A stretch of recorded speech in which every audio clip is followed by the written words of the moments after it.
Surface area and volume से related ये part third कर रहे हैं हम लोग, जहाँ पे आपके सामने अगर आप अच्छे से देख पा रहे हो कि मैंने एक क्वेश्चन लिखा हुआ है जो एनटीएस स्टेज सेकंड 16 जून 2019 में आया हुआ क्वेश्चन है। देखिए टॉपिक कितना इम्पोर्टेंट है कि हर ईयर आपको यहाँ से क्वेश्चन तो हर हाल में मिलेगा ही मिलेगा। और जो मैं ये करवाने जा रहा हूँ जो 16 जून 2019 के अंदर यहाँ 1 नहीं 2 क्वेश्चंस है वो आए हुए हैं आपके। क्या है भाई? 2 क्वेश्चंस है वो आपके आए हुए हैं यहाँ पे, जिसका फर्स्ट क्वेश्चन आपके पास है let the volume of a solid sphere be 288 pi centimetre cube. Sphere के ऊपर है भाई। A horizontal plane cut the sphere at a distance of 3 centimeter from the center so that the ratio of curved surface area of two parts of the sphere 3:1. The total surface area of bigger part of the sphere in centimeter square is 36 pi, 108 pi, 135 pi, 144 pi। तो यहाँ से आप इसके अंदर देख सकते हो, सबसे पहले तो ये हमारे पास एक स्फीयर हो गया भाई, ये इसका सेंटर हो गया।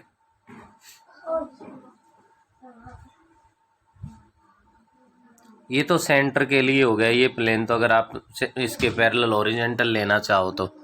नेक्स्ट ये कह रहा है कि इस सेंटर से किस डिस्टेंस पे भाई? At a distance of 3 centimetre. तो यहाँ से 3 सेंटीमीटर डिस्टेंस हमने यहाँ ज्यूम कर लिया भाई, इसके पैरेलल ऐसे हॉरिजॉन्टल ये स्फीयर को कट कर दिया गया है। तो ये आपके पास इसका इधर वाला तो बन गया क्या भाई? स्मॉल पार्ट हो गया। और यहाँ से लेकर यहाँ तक ये जो कंप्लीट है ये आपके पास क्या कहलाएगा? बिगर पार्ट कहलाएगा। तो सेंटर से ये जो डिस्टेंस है आपके पास ये 3 सेंटीमीटर है भाई। क्लियर है? अब आपके पास क्वेश्चन में गिवन है वॉल्यूम, और वॉल्यूम की हेल्प से हम लोग रेडियस फाइंड कर सकते हैं भाई। वॉल्यूम की हेल्प से हम लोग क्या फाइंड कर सकते हैं? रेडियस फाइंड कर सकते हैं। तो इसके लिए आप लोग ध्यान देंगे, वॉल्यूम ऑफ स्फीयर गिवन है भाई हमारे पास 288 पाई सेंटीमीटर क्यूब। फॉर्मूला क्या होता है? 4/3 pi R cube is equals to 288 pi. Pi से तो पाई कैंसिल हो गया भाई। R cube is equals to 288 into में 3 आ गया, डिवाइड में 4 आ गया। 4 से डिवाइड कर दोगे तो ये आपका डिवाइड हो रहा है किस पे हो जाएगा भाई? 72 पे। R cube is equals to 621। तो यहाँ से आप लोग इसको क्या कर सकते हो? आर इज इक्वल्स टू 6 आ गया है। इस स्फीयर की जो रेडियस है हमारे पास वो किसके इक्वल आ गई? 6 सेंटीमीटर के इक्वल आ गई। तो इसको आप डायग्राम में देख सकते हैं। इस पॉइंट को अगर मैं इससे ज्वाइन कर दूँ तो ये रेडियस का ही तो काम कर रही है, ये 6 सेंटीमीटर बन गई। और सेंटर से ये जो डिस्टेंस लिया गया तो ये एक परपेंडिकुलर डिस्टेंस ही तो है, क्योंकि इसके पैरेलल ये लाइन ली गई है, ये 90 डिग्री का बन रहा है। इनको अगर मैं पॉइंट डाल दूँ तो ओ ए बी है वो एक राइट एंगल ट्रायंगल कहलाएगी हमारे पास। क्या होगी भाई हमारे पास? ओ ए बी है वो हमारे पास एक राइट एंगल ट्रायंगल बन जाएगी यहाँ पे।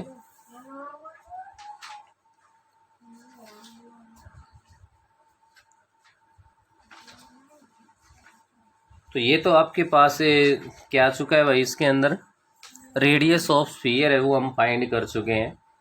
रेडियस आने के बाद अगर मैं बात करूं यहाँ पे total surface area of sphere. अब स्फीयर का टोटल सरफेस एरिया क्या होता है? 4 पाई आर स्क्वायर, या चाहिए कर्व्ड सरफेस एरिया कह लो, क्योंकि स्फीयर में तो दोनों सेम है भाई। स्फीयर में तो दोनों सेम है, कर्व्ड सरफेस एरिया कह लो चाहे टोटल सरफेस एरिया कह लो। 4 पाई आर स्क्वायर है तो 4 पाई आर स्क्वायर, आर की वैल्यू तो 6 आ चुकी है तो 36 हो गया। 36 को अगर हम लोग 4 से मल्टीप्लाई कर दें तो ये बन गया 144 पाई सेंटीमीटर स्क्वायर आ गया। ये तो आ गया कंप्लीट का हमारे पास। उसके बाद हम लोग यहाँ पे फाइंड कर सकते हैं कर्व्ड सरफेस एरिया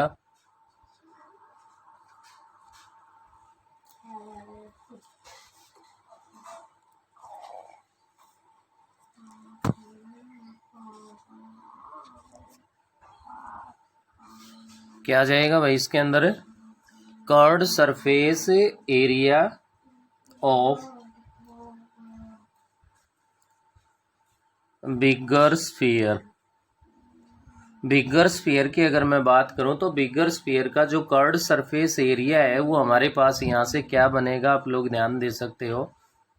ये रेशियो गिवन है 3:4। It means 3/4 curved surface area of the sphere. तो यहाँ से आप इसको 4 से डिवाइड कर दो, 36 पे डिवाइड हो जाएगा और मल्टीप्लाई करोगे तो 108 पाई सेंटीमीटर स्क्वायर। ये तो आपके पास जो बिगर स्फीयर बन रहा है उसका हमारे पास आ गया क्या भाई, कर्व्ड सरफेस एरिया आ गया। क्वेश्चन में फाइंड करवाया हमसे टोटल सरफेस एरिया। कौन सा एरिया फाइंड करवाया भाई? टोटल सरफेस एरिया है वो हमें इस बिगर स्फीयर का बताना है। ये बताने के लिए यहाँ से ध्यान दीजिए, जैसे ये बी पॉइंट है, ओ है, ए है, तो ये आपके पास ये जो सेंटर से इसका डिस्टेंस लोगे तो ये जो स्मॉल पार्ट बन रहा है ये इसकी रेडियस बनेगी भाई। क्या बनेगी इसकी? ये रेडियस बनेगी, जिसको मैंने R1 से नोट कर दिया। तो यहाँ से अगर ध्यान दो आप लोग तो ये राइट एंगल ट्रायंगल AO भी बन रही है और इस राइट एंगल ट्रायंगल की हेल्प से क्या बनेगा आपका, OA square is equals to OB square plus में AB स्क्वायर बनेगा भाई यहाँ पे। और ऐसा अगर यहाँ पे होता है तो OA स्क्वायर 6 है तो 36 हो गया, OB 3 है तो स्क्वायर कर दिया तो हमारे पास 9 बन गया और प्लस में AB स्क्वायर मीन R1 का स्क्वायर हो गया। 36 माइनस 9 27 हो गया तो R1 इज इक्वल्स टू √27 आ गया। R1 है वो हमारे पास कितना बन गया भाई, √27 है वो आपके पास यहाँ पे R1 आ गया। क्लियर है? अब यहाँ से आप लोग देख पा रहे हो कि इसका जो ये लार्जर स्फीयर हमारे पास है, क्या भाई हमारे पास है लार्जर जो स्फीयर आपके पास यहाँ पे है, उस लार्जर स्फीयर की अगर मैं बात करूं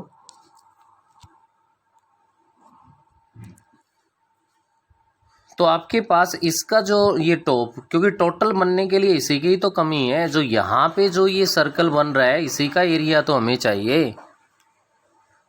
तो यहाँ पे आप इसके अंदर फाइंड कर दो area of top of larger sphere is equals to pi R square या R1 स्क्वायर, क्योंकि रेडियस R1 है ना, तो आपके पास R1 आया √27 के, तो ये 27 पाई centimetre square.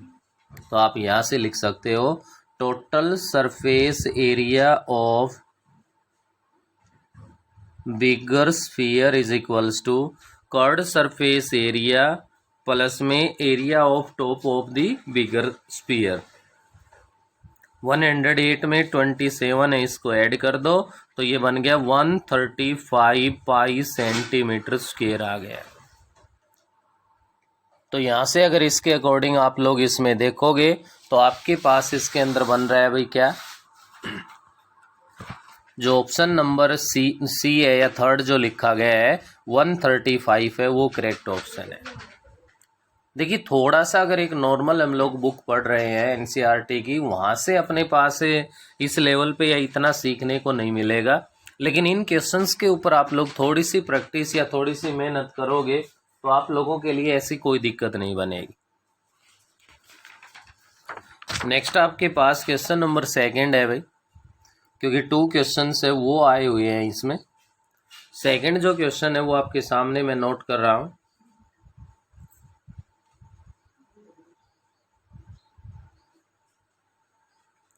A solid metallic cylinder of height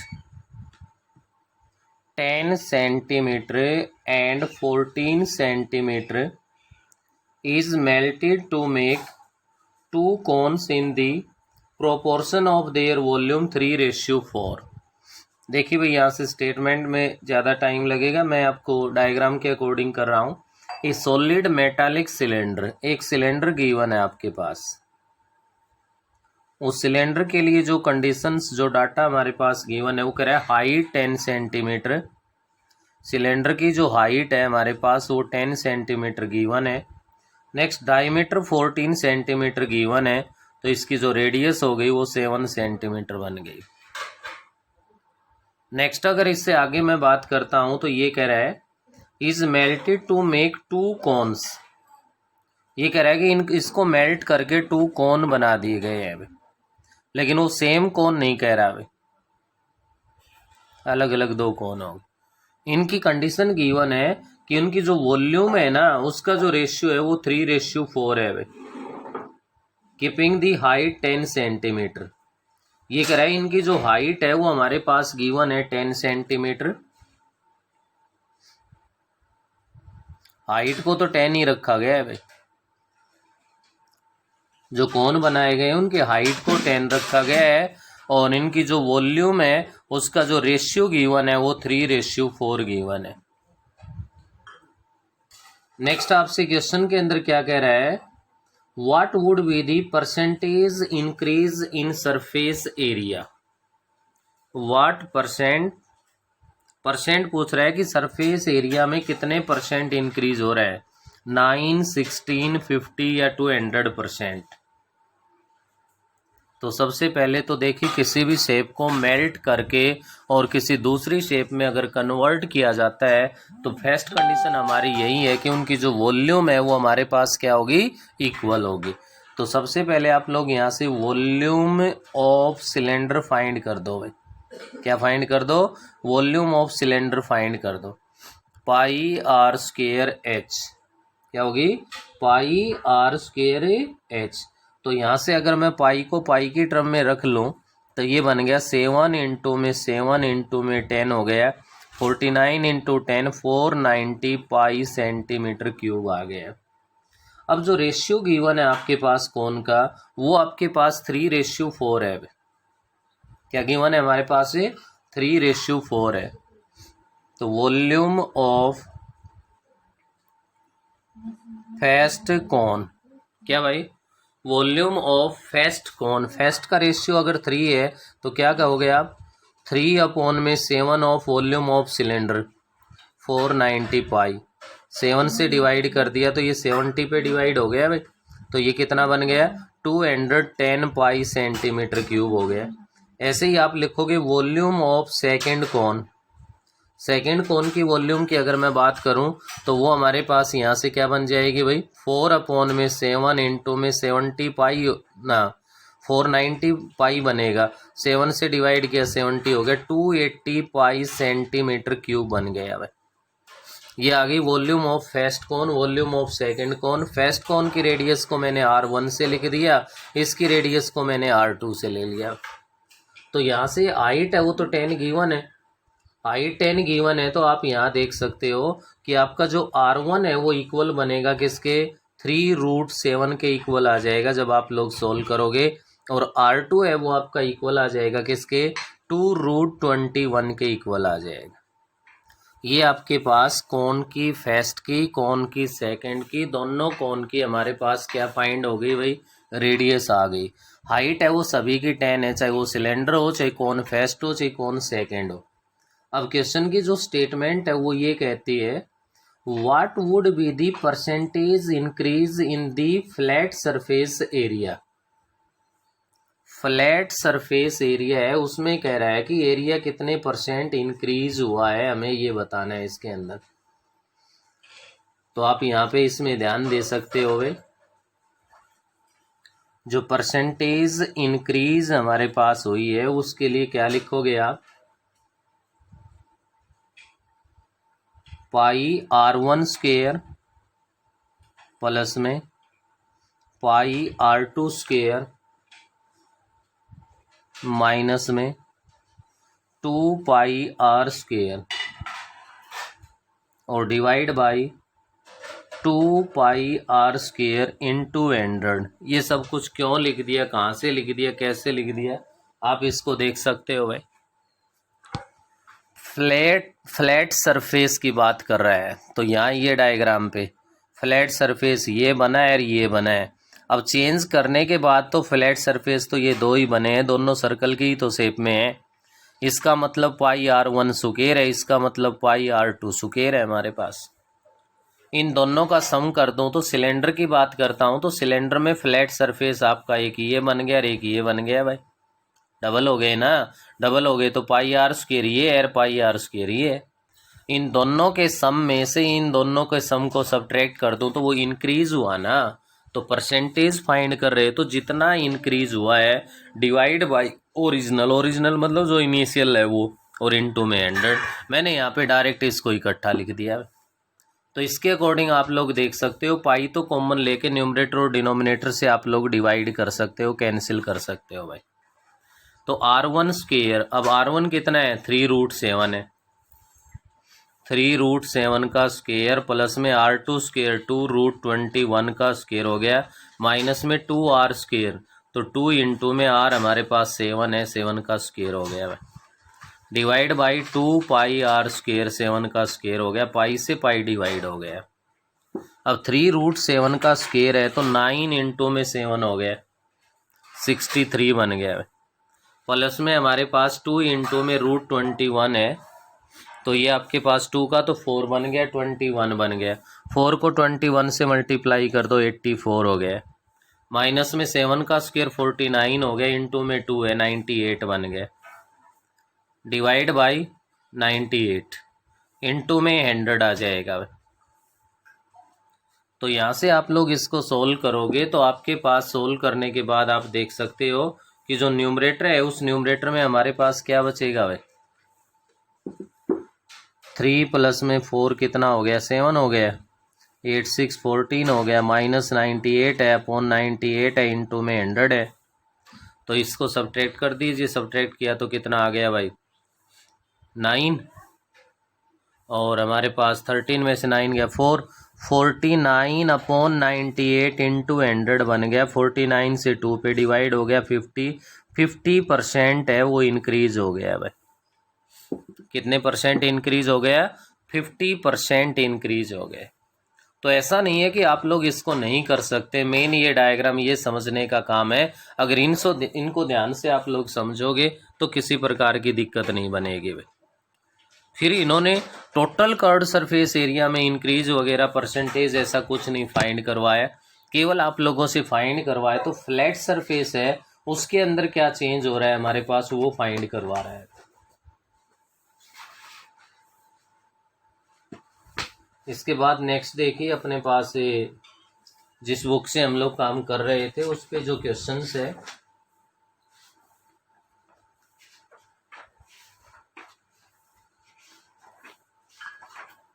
उसमें हमने लास्ट में क्वेश्चन नंबर 15 तक है वो अपना काम है वो कंप्लीट कर लिया था। नेक्स्ट अपना क्वेश्चन नंबर 16 आता है। 16 में कह रहा है आपसे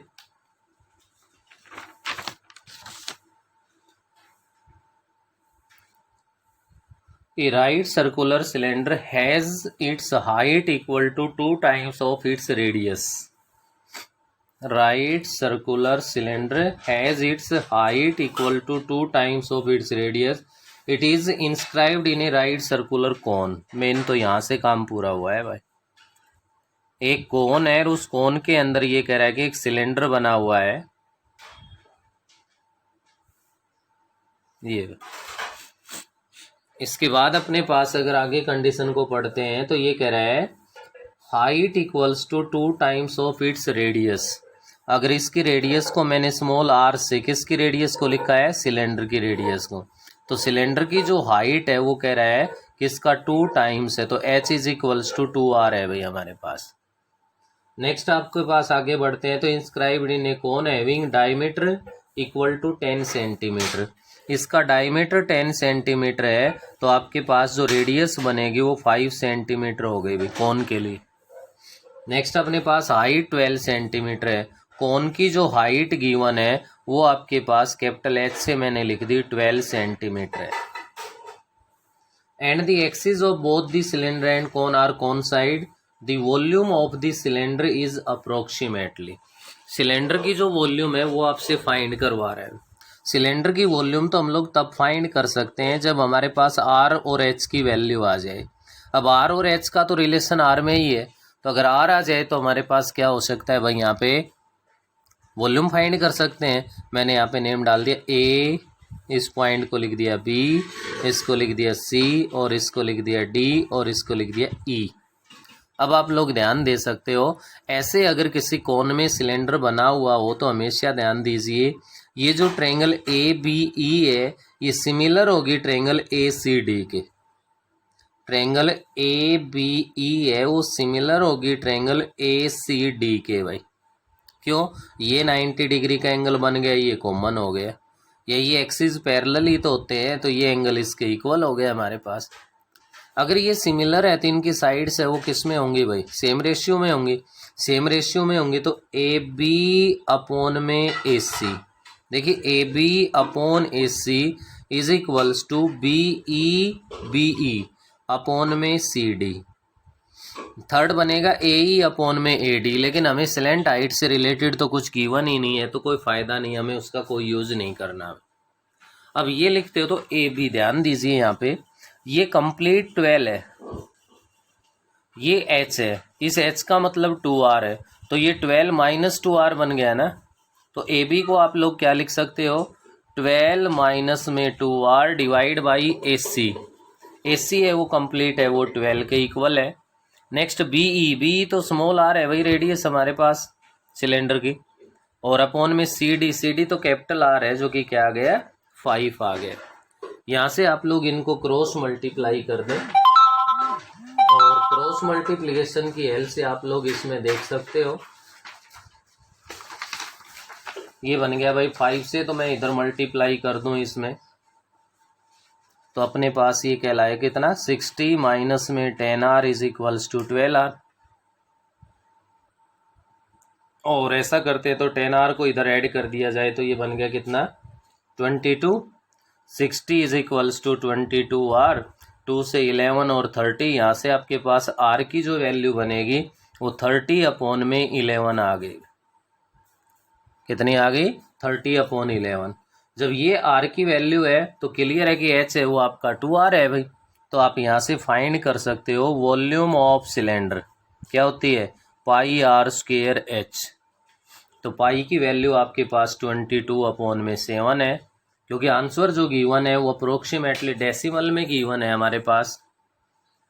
22 अपॉन 7, आर की वैल्यू 30 अपॉन 11 है, और एच है वो आपका, इसका तो हो गया भाई स्क्वायर आर स्क्वायर, और एच है वो 2r है, तो 2 इंटू में 30 अपॉन में 11 आ गया। यहाँ से इसको आप लोग सोल्व कर दो, आपका ऑप्शन है वो इसमें मिल जाएगा। नेक्स्ट अपने पास आगे बढ़ते हैं, तो क्वेश्चन नंबर 17 गिवन है। 17 में कह रहा है an empty pool being filled with water at a constant rate take be 8 hours to fill 3/5 of its capacity, how much more time will it take to finish fill the pool. तो ये कह रहा है भाई उसका जो भी tank given है यहाँ पे, उस टैंक का 3/5 पार्ट है वो 8 आवर्स में फिल हो रहा है, और 8 आवर्स में फिल हो रहा है, तो रिमेनिंग जो और बचा हुआ जो पार्ट है वो कितने टाइम में फिल हो सकता है। तो इसके लिए आप लोग लिखोगे भाई it takes 3/8 hours to fill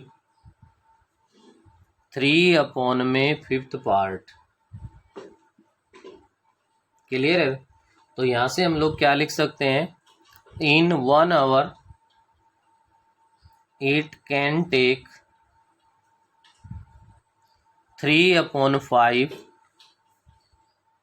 क्या भाई, ये है 8 आवर्स, तो 3/5। देखिए 8 घंटे में अगर कितना भी कोई भी काम हो रहा है, तो 1 घंटे के अंदर आप लोगों के पास जो भी काम होगा वो उससे कम होगा या ज़्यादा होगा, कम होगा ना। तो कम के लिए यहाँ पे डिवाइड किया जाएगा, तो डिवाइड में 8 आ जाएगा, जो कि 3/40 पार्ट बन जाएगा। और जब 1 आवर में अगर हमारे पास ये बन रहा है, तो आप लोग यहाँ से लिख सकते हो आप कि 3/40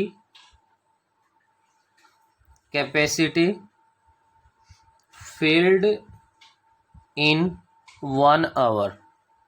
जब 1 घंटे में ये इतना काम हो सकता है तो आपके पास यहाँ पे कंप्लीट जो काम है वो कितने में होगा। देखो सिंपल सी बात है, हमारे पास अगर कोई भी एक वर्क है वो सपोज कीजिए आप लोग कि वो 4 आवर्स में कंप्लीट हो सकता है। भाई कितने में हो सकता है वो हमारे पास है 4 आवर्स में। कोई भी काम है वो हम 4 घंटे में अगर उसको कंप्लीट कर सकते हैं तो 1 घंटे का काम 1/4 होगा ना।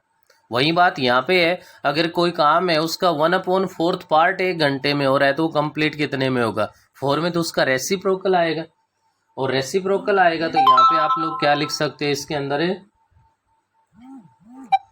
Full capacity. क्या हो जाएगा भाई, full capacity fill in 40/3 hours. वो कंप्लीट कितने में फिल होगा, 40/3 आवर्स में। हमें तो कितने पार्ट के लिए बताना है, 2/5 parts can be fill 40/3 into 2/5। 40/3 into में क्या आ जाएगा, 2/5 आ जाएगा, और 5 से इसको डिवाइड किया 8 पे आ गया तो 16/3 आवर्स आ गया। लेकिन टाइम तो इस प्रकार से नहीं है, 5 आवर्स मिनट ये गिवन है, तो आप लोग इसको लिख सकते हो 3 से डिवाइड करोगे 5 1/3 आवर, तो 5 आवर तो कंप्लीट हो गए। 1/3 हमारे पास है तो इसको मिनट में कन्वर्ट करने के लिए 60 से मल्टीप्लाई कर दो, ये बन गया आपके पास 20। तो ये आपके पास टाइम क्या बन गया भाई, 5 आवर्स 20 मिनट्स। तो देखा जाए तो यहाँ पे तो केवल टैंक आने की वजह से इसको इसमें शामिल कर दिया, बाकी ये क्वेश्चन तो एक लेवल हमारे पास दूसरे पे आता है भाई। हाँ भाई नेक्स्ट आगे बढ़िए आप।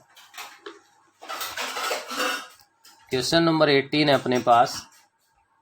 ए solid metallic sphere of radius r is converted into right circular cylinder of radius r। A solid metallic sphere of radius r, एक स्फीयर गिवन है जिसकी रेडियस है वो स्मॉल r से गिवन है। इसको कन्वर्ट कर दिया गया है किसके अंदर, सिलेंडर में कन्वर्ट कर दिया गया है, और उस सिलेंडर की जो रेडियस कह रहा है वो r के इक्वल है, कैपिटल R के इक्वल है। नेक्स्ट आगे बढ़ते हैं तो अपने पास if the height of the cylinder is twice the radius of sphere, इसकी सिलेंडर की जो हाइट है वो इक्वल है twice the radius of the sphere, 2r के इक्वल है भाई।